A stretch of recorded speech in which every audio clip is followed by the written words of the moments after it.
What is the most important human process? Not biological. I'm not talking about breathing and eliminating. I'm talking about when we intellectually engage in something. What is the most important of all of these things that we can do as humans? What's the most important? And my answer to that is education. Now, I wanted to try to find a way to make this video a little more interesting than a PSA on it's important to educate, be educated, study guys. But you know, the process of education is like an ancient right that we have inherited as humans, but only those who choose the path, that choose to seek out that the information that can change your life, that choose to seek out the things that can transform them, will benefit from said education. And for me, when you start to really look at it, everything goes back to education. Now, first and foremost, there's a lot of different forms of education. You know, the word literally means to bring out. If you're an educator, your goal or your job is to bring out the wisdom, to bring out the knowledge that is already possessed in a person, in a young person, in an older person, in any person. But we lose track of that. And the modern day educational system, so-called system, is highly corrupted, very problematic. It is not, generally speaking, most of the curricula do not revolve around teaching people how to become enlightened. It's not that type of trip that the public educations and most private educations put people on. The trip is more of a fit. We teach you how to fit into the existing society, and that existing society is based on pus and mucus, eating and poisoning, and revolves around that. And so it's basically, you know, it's the pus and mucus based society.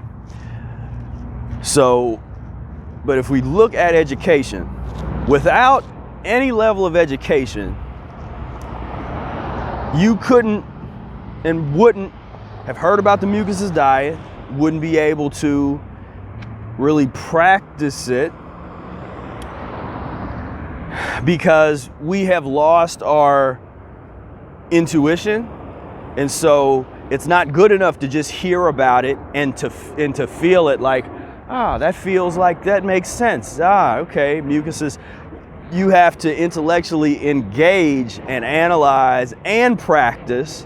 You have to, on all fronts, you have to be physical and mental with it if you have any hope of succeeding, because we've gotten so far away from where we're supposed to be at. Perhaps generations and generations ago, before a great fall that humanity had, it would have just been as innate as breathing. You wouldn't have thought about it. But now we have a long ways to go before we get back to that. But when you look, and I was actually thinking about this today, I was driving around Miami, and you know, every city has poverty because that's the way this system is designed. It's not that it's like, oh, that's so sad. No, poverty is a part of the system. There is no, this idea of wanting to get rid of it without drastically changing the system. There is no getting rid of it. It is embedded, it's in part of it, and this system will continue to perpetuate itself as long as it exists as it does. So to even try to correct and change the system, to me, and there's always going to be people that try to do that, but it's not the best way to go about this process. You know, it's going to definitely be a waste of time and energy in the sense that there are things that we can, there's things that you can do, and these are ideas that only we're offering. No one else out here talks about education, talks about the transformation of society, the potential to transform the world's population, all of its systems, its economic systems, its political system. There is nothing that can do that until you start dealing with pus and mucus principle and removing the eating of pus and mucus forming foods on a societal and a global scale. We will have a total reconstruction of every system of our life, and that is the only way that we would ever hope to eradicate what we call poverty.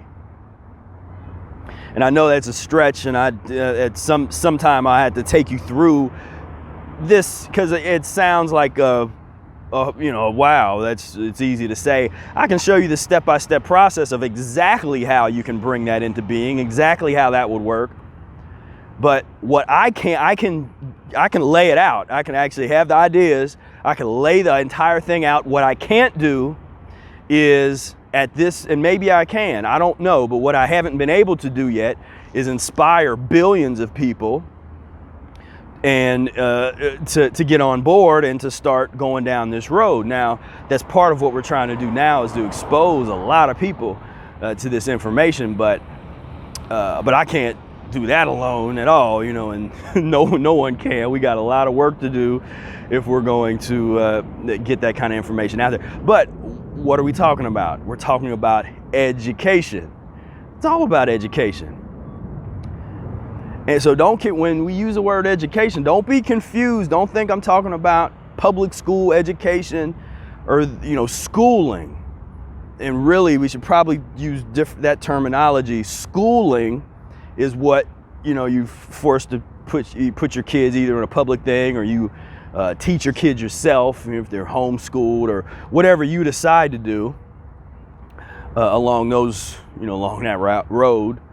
But the true education for me, it's what you do outside of the classroom, the study that you do outside of the schooling setting.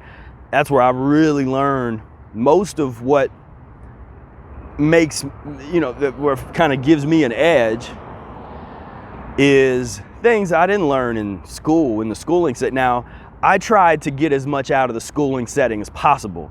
So I wasn't one of these people that were just, you know, oh, this system totally sucks, so I'm just going to ignore it and I'm not going to deal with it at all. I engaged in it, and I'm like, I'm going to try to conquer this. Let me see what happens. Let me see what's on the other side. If I can get straight A's and I can get all the awards and all that, what do they actually have for me on the other side? I can go find out, and I can report back to community and people that don't have access to what I was able to do and go through.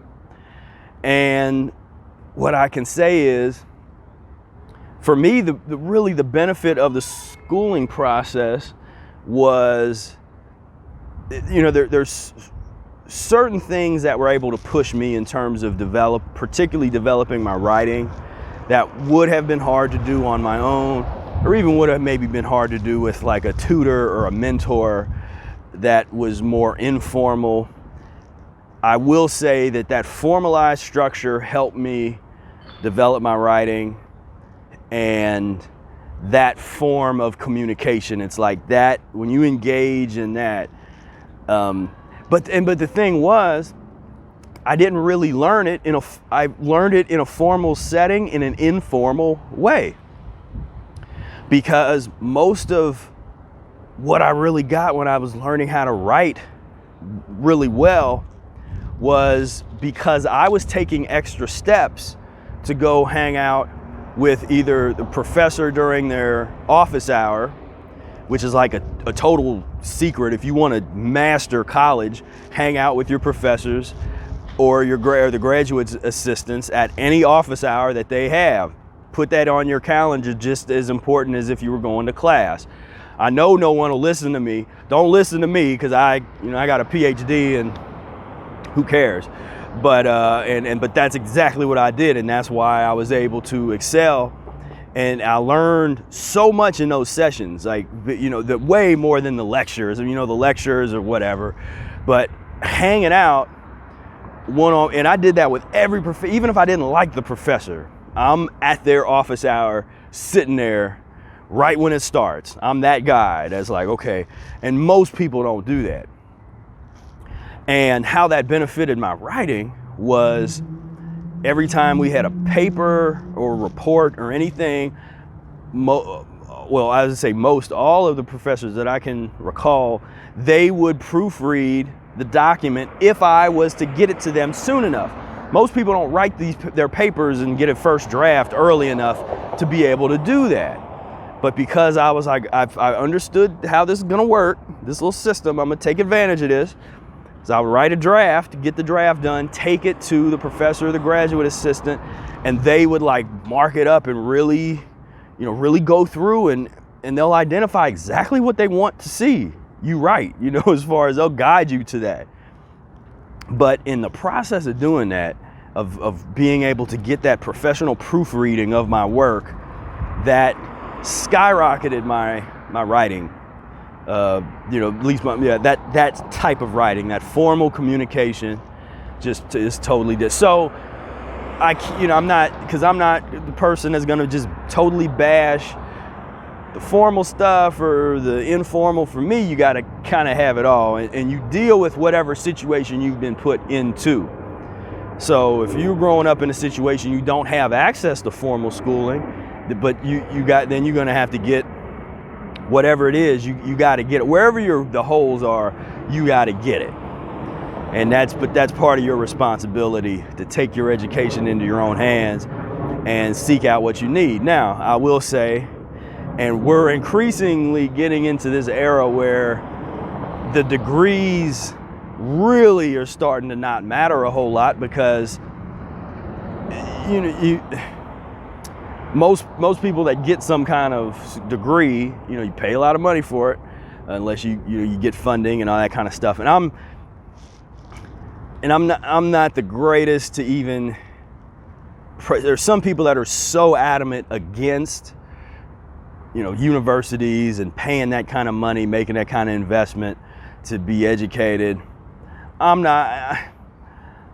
Maybe I'm a mark for education, so I'm too embedded into I'm too embedded into the system. You can accuse me of that, but I think that whether you're paying a college or you find a hell of a mentor, you find a hell of a program of whatever it is that you are trying to master, whatever it is that you're trying to do, and invest that money. Because if you don't, in most cases, if you don't put some kind of investment in, you won't take it serious. I mean, now, if you understand, now that doesn't go for everybody, because there's a lot of times where I didn't pay anything, but I knew I was getting world-class education because of how I put myself in a particular situation for that. But either way, the point is that there's a lot out here, but we have to go beyond the Google search. We have to go beyond whatever the first few. I mean, that's cool for like a quick little looking into something and ideas, but push yourself to master something. Push yourself to get deep into something in terms of education, in terms of something that's going to elevate your consciousness, elevate your character, develop your cognitive skills, be able to think. See, a lot of what people think, praise me for is I kind of have an ability to think logically about things and sort of break stuff down logically, but I also have a lot of intuition. And some people are kind of either or. They're either very logical, but they can't think and react intuitively or off the cuff or improvise. And then there's other people on the other side that all they can do is just feel. They try to feel their way through everything. They don't really like to think about much. They just want to feel it. It has to feel good, that kind of thing. And I've worked to develop both, but I do have an ability to deal with both.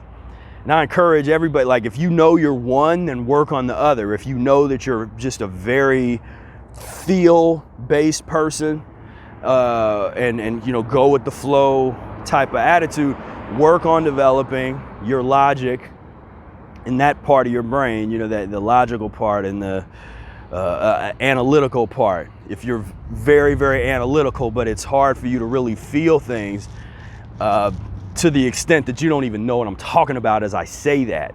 When I'm talking about like you feel your way, sometimes you gotta feel your way through whatever it is you're doing. You know, we talk about Mucusless Diet on this channel, but whatever it is, I mean, you literally, I mean, there's times when I'm working on taxes and I'm feeling my way through stuff, you know, and so it's not, and something that you would think would be very analytical and very cut and dry is not at all. And I won't get into that if that's more of a small business owner discussion for another day. But, you know, the point is that I think it's important to exercise both of those attributes. To conclude, just value education. Now's the PSA part. Value education. I like to see people excited about it, and I don't always see that. You know, be excited about this is another opportunity to learn something today. You have another opportunity to grow, to change your brain chemistry, to get cleaner. And when you put that in conjunction with practicing a Mucusless Diet Healing System, you're cleaning yourself out, you're educating yourself. It just feels good. It just feels good to develop yourself. You want to be that dude that just walks into the room and you just have a presence about you, like without saying a word, you didn't say nothing. And people kind of look over and they're like, this person's different. And it ain't how you look, it's how you feel to them. Because vibration, they can't explain it. They don't know what that is. But there's a vibration that you start to emit. And that's what I like to see. You know, it's not just about, oh, I'm eating fruit and I did my enemas. Like, man, I want to see, like, you know, little mucus-free Jedis walking around, you know what I mean? Like you can tell, like, that person practices a Mucusless Diet. I mean, that's what we want to get to, where you get into a conversation with somebody practicing a Mucusless Diet, you better come correct, because this is incredibly well-educated, well-adjusted, highly, you know, operating on a high vibrational frequency, all of that, you know, just blow people away. I mean, that's what I want to see. I want to see you getting out there and just by cultivating yourself, developing yourself, and you do that by cultivating that intellect along with the physical. Don't just focus on the physical without developing that mindset, that intellect, that, you know, and when you can find holistic ways to put it all together, that's the best. You know, I used to do my enemas, and I'd be just watching. I used to watch so many documentaries back in the day. I don't watch as many now, but there was times, I mean, I would watch 4 or 5 documentaries every day. They're just going on in the background while I'm practicing. Like, I would do it so I could still focus on it. So it wasn't like, when there's especially when you're doing certain kinds of practice in music or whatever you're doing, or if you're an artist and you can still be learning something else while you're on autopilot, working on getting something else together. You know, it doesn't take divide your focus up. You know, that sometimes, of course, you don't want to have that divided focus, but my thing was an immersion. I just totally immersed myself, and that caused me to just really elevate. And I love seeing that. I just really, really love seeing other people experience that, where you can see the change. It's like a real change. You know, a change in confidence, a change in the ability to discern and analyze and discuss, and there's a breadth of information. that's there. You know, I just love seeing that. So educate yourself, put yourself in position, you know, get mentors, take courses, read books, do audio, check out audio books, watch, you know, YouTube videos to a certain extent, especially documentaries. You know, sometimes there's some kinds of YouTube content that's not gonna push you forward, that's not really very educational, and you know, so just find your balance. But yeah, I'm just an advocate for education, advocate for the Mucusless diet, and when you put both of them together, you can become unstoppable. So I thank you so much for tuning in, and before you go, I want you to click right here. In this little box, there's another video made specially for you. I want you to click that and check it out, and I will see you there. Peace, love, and breath.